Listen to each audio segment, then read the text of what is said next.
September மாத ராசி பலன்களாக ஆவணி மாதம் 16ஆம் தேதி முதல் புரட்டாசி மாதம் 14ஆம் தேதி வரை உள்ள 30 நாட்களின் பலன்களை இப்பதிவில் பார்ப்போம். குரு உங்களுக்கு மிதுனத்தில் சஞ்சாரம் செய்து சிறப்பான பொன் பொருள் சேர்க்கைகளை மேன்மையாக கொடுக்கும் மாதமாக இருக்கும்.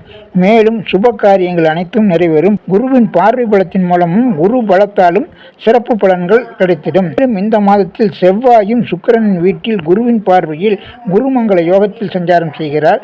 எனவே செவ்வாயினால் இதுவரை இருந்த பாதிப்புகள் இந்த மாதம் 14ஆம் தேதி முதல், அதாவது 13ஆம் தேதி செவ்வாய் துலாத்துக்கு வருகிறார். 14ஆம் தேதி முதல் உங்களுக்கு செவ்வாயின் மங்களகரமான சுப காரியங்கள் நடைபெறும்.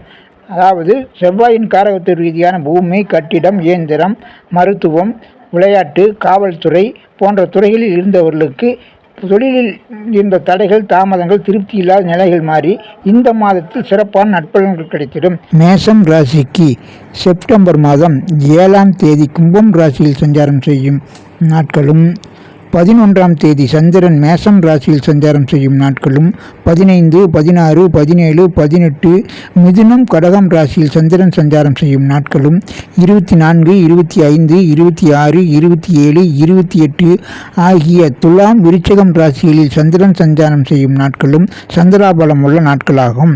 இந்த நாட்களில் சுப காரியங்கள், முக்கிய காரியங்கள் செய்தால் கூடுதலான நன்மைகள் பெறலாம்.